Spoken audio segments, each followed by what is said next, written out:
Bonjour et bon week-end à tout le monde. Bon, je prends la parole juste pour vous avertir, vu que tous mes comptes sont menacés de fermeture depuis hier, et il y a beaucoup de comptes qui circulent à mon nom. Par exemple, je vois des comptes de 40 000 personnes faits par des gens à Florence que je sais bien qui ils sont, même si je leur ai jamais rien dit.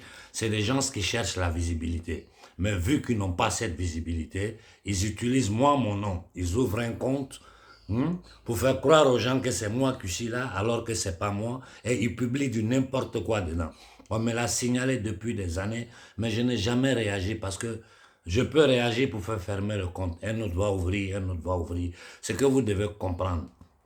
Il y a certaines choses, il y a certains comptes Facebook partout, vous voyez mon nom. Celui qui me connaît, quand il regarde les posts qui sont dedans, tu sais automatiquement que c'est pas moi. Donc, c'est juste pour vous avertir. Parce qu'il y a une femme qui m'a dit, mais Konaré, j'ai vu sur un de tes comptes un truc là-bas posté sur les bêtises des politiciens ivoiriens. Je lui ai dit, je n'ai rien à voir dedans. Mes comptes, celui qui le regarde, il sait que c'est moi. Tous ceux qui tournent, qu'ils ont créé à mon nom, je ne peux pas, mais que chacun, ça veut dire que déjà le travail que nous faisons a donné son fruit. Parce que si les gens sont obligés d'utiliser ton nom pour se faire voir, ça veut dire que déjà tu as fait un bon pas dans ton combat. Donc, si vous ne me voyez pas, tapez toujours Mohamed Konaré ou Konaré officiel pour voir si je suis présent ou si le compte a été fermé. Sur YouTube, j'ai créé un nouveau compte que je n'ai pas encore rendu public parce que là, pour le moment, là, la menace, elle n'est même pas cachée. Vous voyez, depuis un certain temps, je ne poste rien. Bon, comme je vous ai dit, je ne vais pas vous retenir dans des discours inutiles. Ce que nous savons, nous devons savoir. Ce que nous devons faire, nous le savons. Ou vous écoutez ceux qui veulent vraiment porter l'Afrique à sa libération, ou bien vous allez encore continuer à écouter les affairistes. Moi, j'ai vu des gens sortir en ligne pour tenter de défendre la famille Biya. Des gens qui se disent panafricains, hein, qui tentent de défendre le régime Biya, un régime dictatorial, criminel, sanguinaire, qui a tué, qui a massacré, qui a volé et qui est responsable de tout ce qui se passe aujourd'hui au Cameroun. Et ces pimbèches-là se disent panafricains. Mais du n'importe quoi. Moi, quand on m'a envoyé l'intervention, je l'ai regardé, je me suis mis à rire. J'ai dit, mais c'est des minables, ces gens-là. Bon, c'est des choses que nous savions. Comme je vous ai dit, je n'ai aucune intention de rentrer dans un conflit avec des gens qui ne savent même pas de quoi je parle. Les gens à qui on écrit papier, on leur donne, on leur crée des interviews. C'est-à-dire, on fait tout pour soigner leur image, pour essayer de les faire couper l'espace. Rappelez-vous bien d'une chose. Un des plus grands traîtres du peuple noir a été Nelson Mandela. Un des plus grands traîtres du peuple noir a été Nelson Mandela. Et comment ils ont fait pour le prendre, nous le savons. Rappelez-vous des gens comme Oufo Boigny, comme Léopold Sédar Senghor, qui ont entraîné l'Afrique dans une barque de la perdition au bénéfice de l'impérialisme et contre les dignes fils d'Afrique comme Kwame Nkrumah, comme Sékou Touré, comme Modibo Keïta, comme Sylvanus Olympio, comme Patrice Lumumba, comme Feu Thomas Sankara, comme Muammar El-Kadhafi. Tous ces gens-là ont été trahis. Tous ces gens ont été trahis par nous, peuple africain. Parce qu'au lieu de les écouter, nous avons écouté les vendus. Aujourd'hui, je vois la franc-maçonnerie qui a infiltré le monde panafricain avec ces hommes. Mais je suis tranquille aujourd'hui parce que ces gens-là, ils peuvent faire du show, ils peuvent faire du bruit, mais ils ne comptent plus rien. Eux-mêmes, ils le savent. Eux-mêmes, ils savent qu'ils ne peuvent plus bouger une pierre en Afrique, nous faire quelque chose sans que nous savons. Et ils savent que moi je sais, que nous savons qui ils sont, quels sont les pouvoirs qui sont derrière eux, même si on les laisse faire. Bon, à mon frère, à nos frères du Tchad, je vais vous faire lire tous ici un message qui m'est arrivé, qui m'a vraiment ému, non, ça m'a ému. Là, tu vois vraiment comment nos frères sont désespérés. Comment les Africains sont désespérés. Mais la belle chose, c'est le fait que les Africains aient tout compris. Je vous lis ce message d'un frère auquel j'ai répondu. Bonjour grand frère. En ce jour, je vous approche pour vous donner des informations qui font très mal au peuple du Tchad. Il n'y a que vous qui êtes capable de divulguer cela sur la toile pour attirer un peu ces enfants qui nous dirigent. Ces enfants qui nous dirigent, il a raison, ce sont des enfants, des inconscients.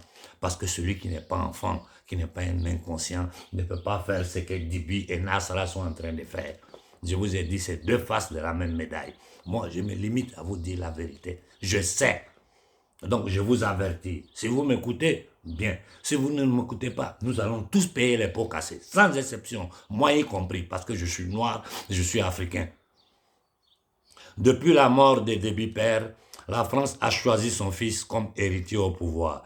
Depuis, il y a eu un forum national inclusif, du n'importe quoi, qui a permis à Bébé Marshall de s'octroyer un mandat de 2 ans et une permission de se présenter aux élections 2024. Lui, il a tout ça. Mais au Mali, non. Le Mali n'a pas droit à ça. Le Burkina n'a pas droit à ça. Bon, ça doit vous faire comprendre les choses.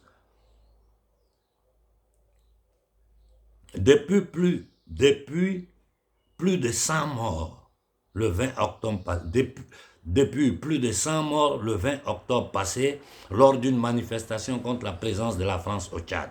Ces victimes ont été assassinées par des mercenaires soudanais. Je m'arrête là. Vous vous rendez compte? Ils ont réussi à diviser le Soudan. Et quand ils étaient en train de le faire, nous n'étions pas aussi forts que nous le sommes aujourd'hui. Mais j'ai levé la voix de toutes les façons possibles. Personne ne m'a écouté. Ils ont divisé le Soudan. Aujourd'hui, ce qui se passe dans l'autre Soudan, nous savons très bien que c'est la guerre du pouvoir anglo-saxon contre la Fédération de Russie, parce qu'ils veulent empêcher toute collaboration stratégique militaire entre le Soudan et la Russie. Il faut empêcher aux Russes d'avoir une base militaire. Même si toutes ces histoires de bases militaires, je vais revenir là-dessus, parce que tout le monde veut avoir des bases militaires en Afrique. Mais nous, on a une base militaire quelque part sur un autre continent. Je reviendrai là-dessus, ce n'est pas l'objet du sujet aujourd'hui.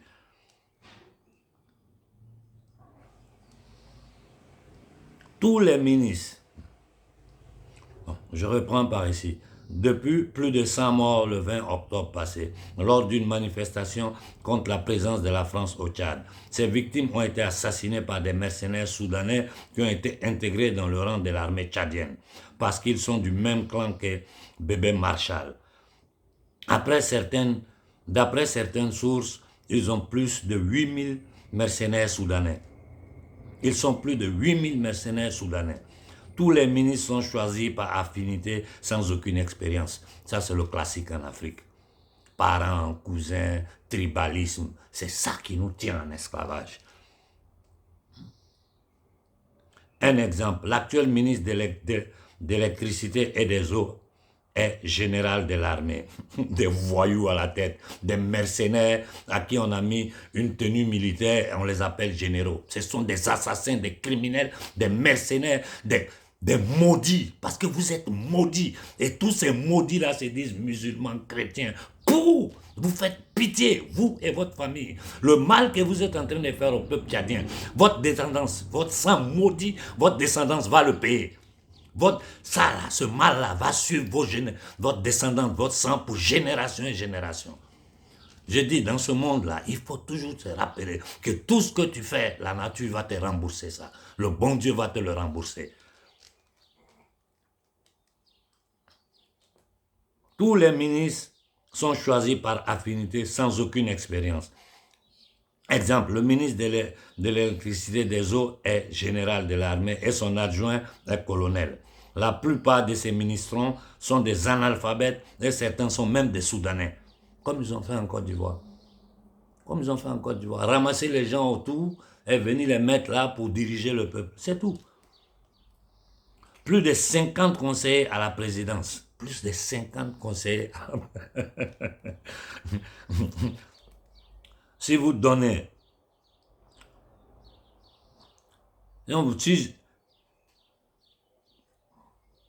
Si on vous donne les détails de ce bordel de nomination, je passerai la journée à vous écrire. Il n'a pas très bien écrit, il voulait dire, si je vous donne les détails de ce bordel de nomination, je vais passer la journée ici, tellement la liste est longue. Aujourd'hui, le Tchad passe le moment le plus difficile de son histoire. Il a un peu mal écrit, donc j'essaie d'arranger les choses. Il n'y a ni eau, ni électricité, pas de gaz, charbon interdit, pas de gasoil. Dans la journée, l'essence coûte 2500 francs CFA et la nuit 3000 francs CFA. C'est-à-dire le prix de l'essence le matin et la nuit, c'est pas la même chose. Ça, c'est des trucs de fou, ça. Ça, c'est des choses de fou. Comment vous voulez que le reste du monde ne se moque pas de nous? Malgré tout cela, les manifestations sont strictement interdites. J'ai dit à la société civile française, vous voyez, ce que Macron vous fait en France, en vous tuant, en frappant, en menaçant les Français, c'est la même chose qu'ils font en Afrique chez nous. Ils installent des psychopathes, des malades mentaux, des dictateurs qui frappent, qui tuent, qui puent, qui pillent le peuple africain au bénéfice de vos dirigeants, de cette élite kabbaliste, sataniste qui gouverne la France, l'Occident et le monde.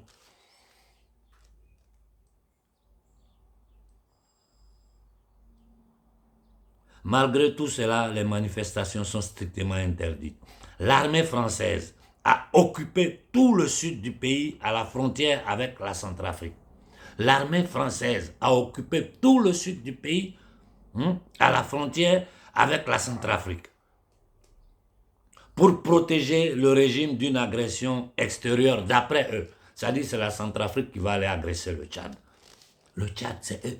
Mais c'est fou, quand tu regardes l'histoire du Tchad, tu vois, moi je regarde les Français, mais vous Français, quand les Africains se fâchent, vous êtes étonnés. Mais vous-même, vous ne vous rendez pas compte de ce que c'est maudit, cette mafia ashkénazite, cette cabale internationale, ces sangs maudits qui gouvernent cette plutocratie, cette synarchie qui gouverne la France, qui est aujourd'hui en train de vous tuer, vous frapper, vous humilier aux yeux du monde, qui font tout ça en Afrique sous vos yeux. Mais vous n'êtes pas mal à l'aise. Parce que ce monde-là, ce sale monde-là, dit vous représenter à travers la fausse illusion démocratique de laquelle il parle. Il parle à votre nom, donc réagissez.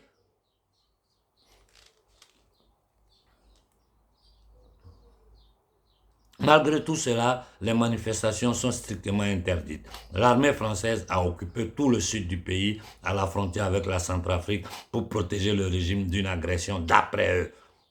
Dans nos différentes villes surtout, au nord plein de richesses, cette armée française a plusieurs bases et les hélicoptères font des va-et-vient de la nuit jusqu'à l'aube. Ensuite, des avions civils ou des transals atterrissent et repartent à Paris. On ignore ce qu'ils transportent. C'est comme ça dans toute l'Afrique. C'est leur terrain, c'est leur jardin public. Ils se baladent, ils font ce que... Oh bon Dieu. Vérifiez mes informations, assurez-vous. Je suis certain que d'autres informations pires que cela, vous les découvrirez. Ça, c'est le message qu'un frère du Tchad m'a envoyé. Moi, je sais parfaitement ce qui se passe au Tchad. Aujourd'hui, une pierre ne bouge pas sans que je sois informé. Nous avons nos contacts partout en Afrique aujourd'hui, sur le terrain. J'ai dit nos contacts. En dehors de ça, la jeunesse africaine est devenue notre bouche et nos oreilles dans toute l'Afrique. N'importe. Je n'arrive pas à lire les messages. Au point que je suis arrivé, il y a certaines figures.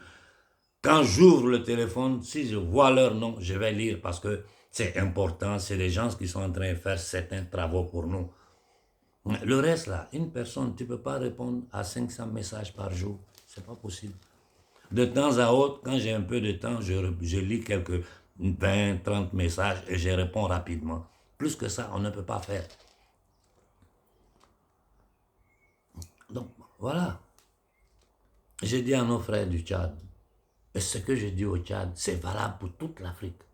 Nous ne nous en sortirons jamais tant que le peuple ne s'élève pas. Et le problème de ces gens-là aujourd'hui, ce sont des personnes comme moi.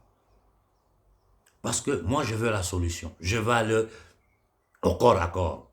Et je sais que si notre peuple s'élève, demain, les gens, tout le Mali s'élève demain pour dire la France dehors. C'est terminé, le Mali est libre pour toujours. Ce que vous ne savez pas, ici en Occident aujourd'hui, tous les gouvernements européens bypassent leur parlement et votent des lois, c'est-à-dire ils imposent des lois sans passer par le parlement qui leur permet de continuer à financer la guerre par procuration du pouvoir anglo-saxon, c'est-à-dire de la mafia ashkénazie kazakh qui gouverne l'Angleterre et l'Amérique, pour continuer cette guerre contre la Fédération de Russie. Et leur plan, c'est diviser la Russie, je ne sais pas, en 41 pays. Si vous regardez sur mon canal Telegram, j'ai posté quelque chose, je ne me rappelle pas si c'est en italien ou en anglais. Leur projet pour de destruction, de balkanisation de la Russie, comme ils ont fait en Yougoslavie.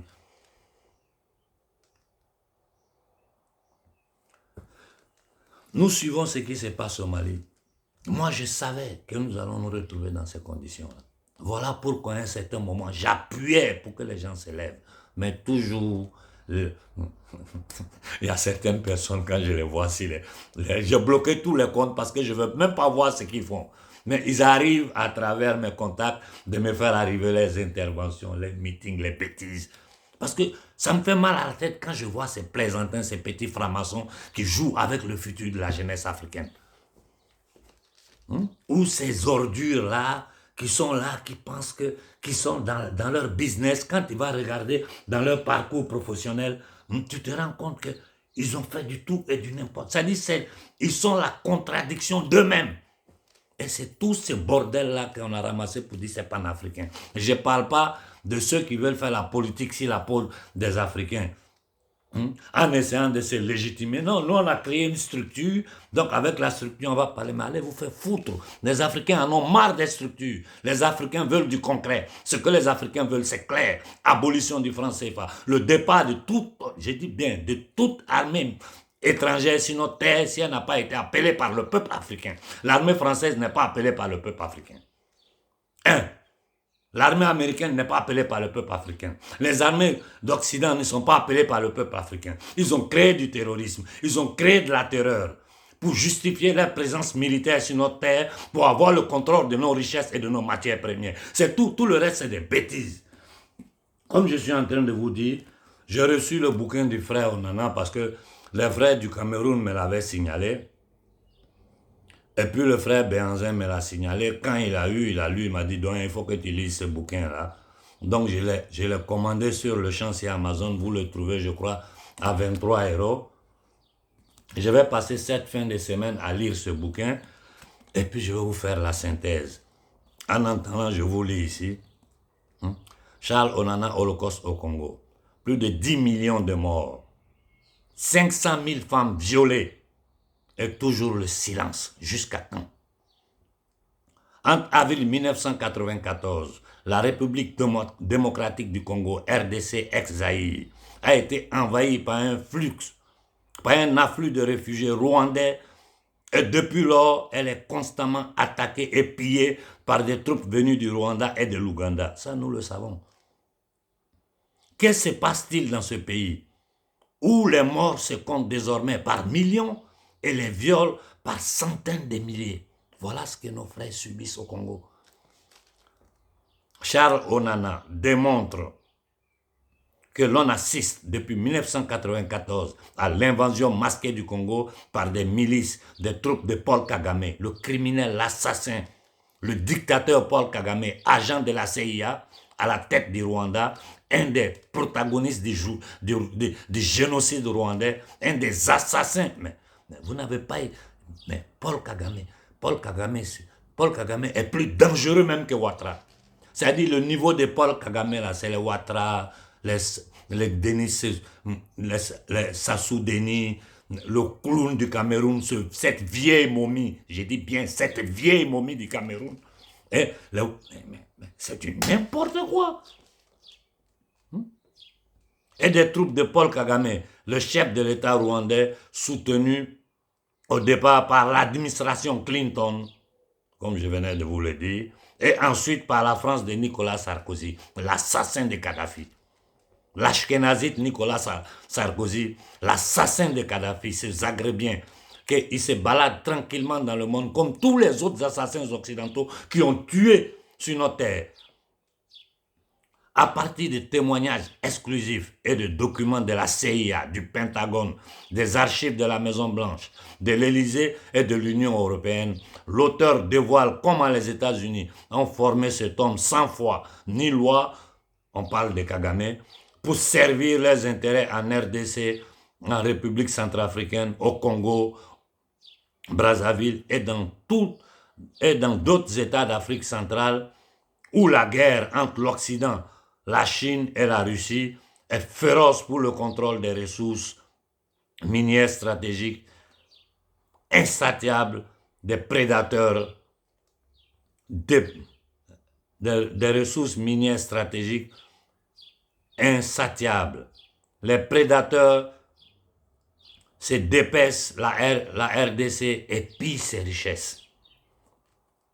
Après 20 années de recherche, l'auteur alerte l'opinion sur l'extermination programmée des populations locales alors que plusieurs chefs d'État de la région et ambassadeurs européens ont été déjà assassinés. L'ambassadeur d'Italie a été assassiné au Congo. Et nous savons pourquoi ils l'ont tué. J'avais même dit aux Italiens que j'allais en parler publiquement. Je n'ai pas encore eu le temps. Il a été assassiné au Congo. Charles Onana explique surtout comment la mise à mort de la RDC est organisée en utilisant la terreur, le mensonge, dans le dessein de faire main basse sur les minéraux indispensables à l'industrie mondiale de l'armement, de la téléphonie mobile et de la transition énergétique. Document explosif sur les coulisses du gigantesque massacre d'êtres humains qui se déroule à quelques heures d'avion des pays occidentaux. Bon, le voilà. Je vais passer les prochains jours à étudier ce document-là et voir si je peux l'intégrer dans la dénonce que j'envoie à la Cour pénale internationale. Moi je suis comme... C'est-à-dire, il ne faut pas me chercher parce que la guerre, moi, si je suis un homme de paix, j'essaie toujours d'éviter les problèmes. Mais si tu viens me chercher, tu vas me trouver. Ça, là, je vais incrémenter mon dossier à la Cour pénale en lisant ces travaux-là, ajouter et ramener encore au procureur de la République, lui dire que jusqu'à présent, j'ai dénoncé la France pour crime contre l'humanité en Afrique. Je n'ai pas encore eu de réponse. J'ai eu une réponse. La première réponse qui m'est arrivée, ils m'ont dit, il faut nous envoyer des preuves de ce que tu affirmes. J'ai dit, ok. J'ai envoyé les preuves, il y a silence. Ce n'est plus un activiste, un panafricain qui parle. Quand le gouvernement d'un pays souverain comme le Mali, dont le premier président, Modibo Keïta, a été assassiné par Moussa Traoré, militaire de la Légion étrangère, qui n'est rien d'autre qu'une armée de mercenaires, aujourd'hui, le Mali tente de sortir de cette condition d'esclavage. Regardez ce qui se passe au Mali. Vous-même, regardez. Regardez le Sénégal. Regardez le Sénégal. Tu regardes le Mali, tu regardes le Sénégal. Tu penses à tout ce qui se passe en Côte d'Ivoire. Tu regardes la situation au Soudan. Le Congo qui sont en train de dépecer. Le Burkina qui est menacé des députés français qui s'élèvent pour essayer de manipuler l'opinion publique en parlant de guerre entre Peul et Moussi. La même chose qu'ils ont fait en Côte d'Ivoire entre nordistes et sudistes, entre Djoula et ce qu'on appelle Bousmani en Côte d'Ivoire, c'est-à-dire les non-musulmans, les gens du sud. Au Mali, ils ont fait la même chose entre les Bambara et les Peul. C'est la même chose qu'ils ont fait en Afrique centrale. C'est la même chose. Au Cameroun, les gens nous parlent des Abazoni, le Cameroun, les anglophones, le truc. Mais tout ça, c'est des minables, c'est des misérables, c'est des inconscients, c'est des esclaves, mentalement esclaves. Parce qu'un Africain qui a un peu de dignité, quand tu prends l'histoire de l'Afrique des 1000 dernières années, même des 500, 600 dernières années, quand ils sont arrivés sous nos côtes, ils ont attrapé nos ancêtres, ils les ont enchaînés.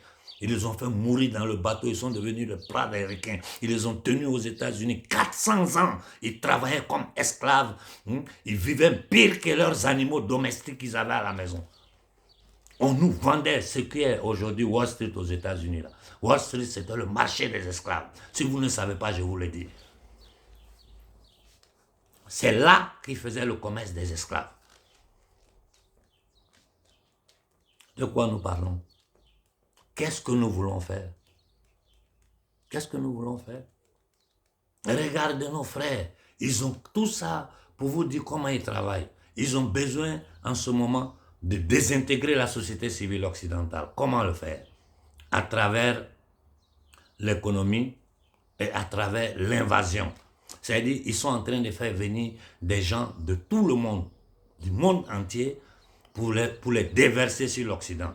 Et pendant ce temps, en Occident, l'économie est en train de s'écrouler. Ce sont eux qui sont en train de détruire l'économie européenne pour leur projet de Great Reset, du WEF, de ce satanisme de Klaus Schwab.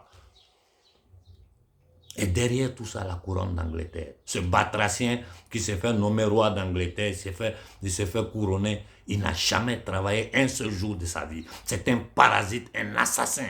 J'ai dit, pour comprendre le monde, il faut étudier l'histoire de l'oligarchie anglo-saxonne. Des personnages comme Cecil Rhodes, des personnages... C'est-à-dire, il y a beaucoup de choses que vous ne savez pas. Ça fait 30 ans que j'étudie. Chaque jour, je me rends compte que je dois apprendre. J'ai appris quelque chose de nouveau. Donc, je ne peux pas prétendre de vous que vous compreniez, vous sachiez tout ce que je sais. L'important, c'est que vous avez compris pourquoi nous souffrons et nous devons tracer les voies pour sortir de là. Et ce n'est pas dans les meetings, les conférences. Si, c'est important, je le fais. Je suis en train de préparer différentes conférences ici, même avec des membres du gouvernement. Il y aura la présence de certaines autorités italiennes. Je vais parler du franc CFA. Et cependant, les gens ils ont sémé la haine entre les Africains et les Tunisiens. Les premiers qu'ils ont mis dans les bateaux, qui ont fui la violence des Tunisiens, nos frères tunisiens, manipulés par la politique, violents nos frères, ils fuient, ils rentrent en Occident. Ils arrivent ici, on les enferme dans des camps de concentration, on leur donne des faux papiers de 6 mois, et puis après on les jette dans les rues, ils sont Mais vous n'avez pas idée de ce qui se passe. L'humiliation que nous subissons. Et ces gens-là nous parlent de démocratie en Afrique. Ces gens-là se baladent dans le monde pour donner des leçons de morale au reste de l'humanité. Bon, je vais m'arrêter là ce matin. C'était juste pour vous dire que beaucoup de comptes Facebook à mon nom ne sont pas à mon nom. C'est des gens qui veulent se faire voir. Ils utilisent mon nom pour essayer d'avoir la visibilité. Je les laisse faire, ce n'est pas un problème pour moi. Je n'ai pas le temps de contrôler ces pages-là. Le jour que je contrôle, quand ça m'arrive de contrôler une ou deux pages et que je vois qu'il y a des bêtises, je la fais fermer. Mais je n'ai pas le temps de les contrôler. Pour ceux qui me regardent, je sais que nous sommes à un moment crucial de cette guerre-là. Donc, ils feront tout pour me faire taire. Les menaces subtiles ont commencé. Des voitures bizarres garées derrière ma maison en train de m'espionner ont commencé. Ma télécaméra m'a relevé hier des mouvements bizarres. Quand je suis rentré, je suis allé contrôler. Je dis, bon, moi j'avertis qui des devoirs? Les autorités italiennes sont averties. Tout le monde me connaît dans ce pays, du président de la République au dernier ministre. Ils savent qui je suis, ils savent où je vis. J'ai des amis dans la police, j'ai des amis parmi les gendarmes. Tout le monde sait le travail que je fais, comment je me déplace, où je vis. Je parle des autorités. Donc, quoi que ce soit qui m'arrive sur le territoire italien, ne cherchez pas le responsable ailleurs. C'est le gouvernement italien. C'est le gouvernement italien. Celui qui connaît le monde des services secrets, il sait que en Occident, tu ne peux pas bouger un pion en Italie ici sans que les services secrets italiens ne soient au courant. Tu ne peux pas bouger un seul pion sans que les services secrets italiens ne soient pas au courant. Donc si le pouvoir anglo-saxon, le pouvoir satanique qui est en train de maltraiter les Français, essaiera de m'éliminer, parce que sur le plan judiciaire, ils n'auront jamais le courage de m'affronter. Ils savent que je vais les massacrer. Sachez que c'est avec la complicité de l'Italie. Et je vous dis, l'actuel gouvernement italien est en train à bypasser le Parlement italien c'est-à-dire, la démocratie ici, ils ont mis à côté. En ce moment, la démocratie occidentale, c'est la démocratie du WEF, du World Economic Forum, de ce dépravé mental, fils des nazis. C'est un fils des nazis. Il y a beaucoup de choses que vous ne savez pas. À la fin de la Seconde Guerre mondiale, tous les chefs nazis ont été transférés en Amérique du Sud et aux États-Unis. Ils ont sauvé la vie à tous les dirigeants nazis du monde. Ils les ont transportés en Europe. Ce sont les descendants de ces nazis-là. Ce sont les descendants de ces nazis-là qui ont créé ce qu'on appelle le WEF aujourd'hui. Je vous dis, la famille d'Angleterre, allez fouiller dans l'arbre généalogique de cette famille. Vous allez comprendre à qui on a affaire. Pour ceux qui regardent le problème d'Israël, je vais m'en occuper sérieusement. Je vais vous expliquer quels ont été les accords entre la finance marrante de l'Hollande et Cromwell en Angleterre pour transférer la finance satanique ashkénazite de l'Hollande vers la Cité de Londres. Et je vais vous expliquer la Cité de Londres, qu'est-ce que c'est exactement. Je vais vous expliquer c'est quoi le Commonwealth, comment ils sont passés de l'empire criminel britannique à ce qu'ils appellent le Commonwealth aujourd'hui. Et je vais vous expliquer pourquoi ils ont accepté que la France, dans les accords de Bretton Woods, a imposé le 25 décembre 1985 cette monnaie nazie, criminelle, assassine, exploitatrice aux peuples africains. Après près de 100 ans, cette monnaie-là existe. Nos territoires sont occupés par l'armée française, l'armée italienne, l'armée allemande, l'armée anglaise, l'armée criminelle américaine. Un pays qui existe en 239 années, 49 années d'existence, elle a fait 239 années de guerre. C'est-à-dire, depuis l'Amérique existe, c'est la guerre. C'est un pays qui a été fondé sur le génocide des autochtones amérindiens, sur la déportation, le commerce des êtres humains africains et sur le banditisme international que nous vivons aujourd'hui. L'attaque à l'Irak, à la Syrie, à l'Afghanistan, l'assassinat, c'est la CIA qui a assassiné Patrice Lumumba. C'est la CIA, c'est eux qui étaient derrière. La Belgique n'est rien. Et je vous le dis, allez le vérifier. Cécile Rhodes, les Rhodes là. Clinton est un descendant de ces ashkénazites criminels. Hillary Clinton, c'est le même sang maudit là. Quand le Congo a eu sa fausse indépendance, parce qu'ils n'ont jamais permis au Congo d'être indépendant, nous nous rappelons tous les événements du Katanga, tout ce qui se passe, on sait tout. Ils ont demandé à la République du Congo de payer les crédits que le batracien Frédéric des Belges, qui s'est autoproclamé roi des Belges, avait avec eux. C'est-à-dire, nous, Africains, nous devons payer les crédits d'un criminel, d'un eugéniste, d'un assassin belge qui s'est dit propriétaire. C'est-à-dire, ils arrivent chez toi. Il y a un peuple sur une terre. Tu viens d'ailleurs et tu dis, le peuple et la terre, c'est ta propriété. Ça, c'est des... Réfléchissez, hein. Ils quittent chez eux. Ils arrivent sur une terre, ils trouvent une population qui vit là depuis des milliers d'années. Une population qui existe quand eux-mêmes ils n'existaient pas encore en Europe. Ils disent, on a découvert la terre. Donc nous sommes propriétaires de tout ce qu'il y a sur cette terre, êtres humains et richesses. Voilà le paradigme satanique occidental. Je vous souhaite bonne fin de semaine à tout le monde. Laissez-moi le temps d'étudier un peu ce document-là. Je vais faire la synthèse et je vais faire du tapage en Occident avec ça.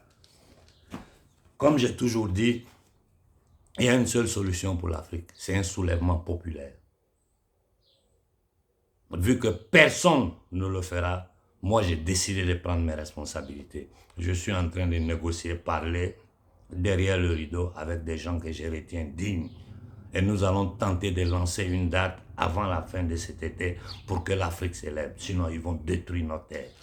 Ceux qui veulent s'ajouter à nous, comme je vous ai dit, moi, faites de l'argent. C'est normal, chacun peut se faire son pognon. Faites-le. Si on vous donne, prenez. Mais ne nous empêchez pas de libérer l'Afrique. Ne jouez pas au double jeu avec nous. N'essayez pas d'occuper l'espace comme si un seul homme ou une seule pute peut sauver l'Afrique. Ce n'est pas possible. Ce n'est pas possible. C'est un combat collégial. C'est un combat d'union. Celui qui ne veut pas reconnaître ça, qui tient sur sa ligne, c'est mon mouvement, c'est mon organisation, c'est moi le patron, c'est moi le prophète, c'est moi ceci. C'est un menteur, ou c'est un idiot utile, ou c'est un agent de l'impérialisme. Je vous ai dit, ils sont capables de retourner tout le monde. Moi-même, le jour où ils vont me retourner, vous allez vous rendre compte. J'ai pris l'exemple de Nelson Mandela pour vous faire comprendre comment ils sont capables de faire trahir les gens. Et je vois les Nelson Mandela partout en Afrique aujourd'hui. Que ça vous plaise ou que ça vous plaise pas, je vais vous dire, moi je n'ai peur de personne. Personne parmi vous ne m'aidera jamais dans ma vie. Vous ne me verrez même jamais. Et pourtant je suis en train de risquer ma vie AK24 pour vous. Les Africains qui ont la chance d'être dans les conditions dans lesquelles moi je suis ici, les Noirs qui habitent à côté de moi le savent. Ils ne savent même pas que vous existez. Ils vous ont oublié. Ne vous faites pas... C'est-à-dire, les gens pensent que la jeunesse africaine d'aujourd'hui, celle d'une fois, c'était la même chose. Ce n'est plus la même chose. Tous vos petits jeux que vous faites avec les panafricains, les jeunes, ils savent. Ils m'écrivent en privé, ils me disent, c'est moi qui leur dis, calmez-vous, calmez-vous. Telle personne a défendu Biya, on m'envoie, je lis, je regarde la vidéo, je ris, moi, je dis, c'est ça les Africains appellent panafricains. Des gens qui vont, ils prennent des gens, 50 personnes, ils mettent dans une salle 100 personnes, ils envoient tout leur matériel, ils mettent sur Facebook des théories philosophiques du n'importe quoi. On doit se lever. On n'a pas besoin d'armes. On n'a pas besoin d'armes. On n'a besoin de rien. Notre nombre est notre force. La terre, c'est la nôtre. Il suffit que demain, toute l'Afrique se lève. Au Mali, au Burkina, en Guinée, au Niger, toute l'Afrique se lève, des centaines de millions d'Africains. Le monde va péter. Le monde entier va péter. Personne n'aura pu ouvrir la bouche devant nous. 200, 300 millions d'Africains sur pied, les Occidentaux, l'impérialisme fuit. C'est ce qu'ils sont en train de faire en France. Violenter les Français, sous nos yeux. Vous pensez qu'ils auront un minimum de pitié pour nous? Bon sang. Et je suis là, j'attends. Celui qui veut m'attaquer, qui vienne m'attaquer, qui vienne me dire que je mens. Personne ne peut dire que je mens. Tout ce qu'ils peuvent dire, ta mère con, ceci, va ici, va. Pouh! Minable. Toi, tu te fais du pognon sur le dos d'un peuple qui est meurtri depuis 600 ans. En train d'essayer d'arranger vos images sur la toile, se mettre comme ça, tirer des photos. Allez, vous n'avez pas honte. Vous n'avez pas honte. Vous êtes des esclaves aux yeux de l'impérialisme occidental. Vous êtes moins que des animaux. Vous êtes moins que des animaux. Nous sommes moins que des animaux. Et d'ailleurs, aujourd'hui, ce n'est même plus nous seuls. Même les Blancs, ils les considèrent moins que des animaux. Quand tu vois tout le plan qu'ils ont sur pied pour la société occidentale, pour les Blancs ici, tu te rends compte que ces gens-là, même, ils le disent. Harari l'a dit, il dit que les Occidentaux sont des parasites. Ça suffit comme ça. Si vous voulez que nous passions à l'action, nous on est prêts à soutenir. Mais si vous voulez continuer dans vos bavardages, sans donner de solutions aux jeunes Africains, en prenant à droite, à gauche, en essayant de vous donner de l'importance, de visibilité, ça là, ça ne peut plus marcher en Afrique. Tôt ou tard, votre cul va sortir. J'ai dit, le mensonge peut prendre l'ascenseur, la vérité va prendre l'escalier. Mais tôt ou tard, il va arriver. Tôt ou tard, il va te rejoindre. Bonne journée à tout le monde.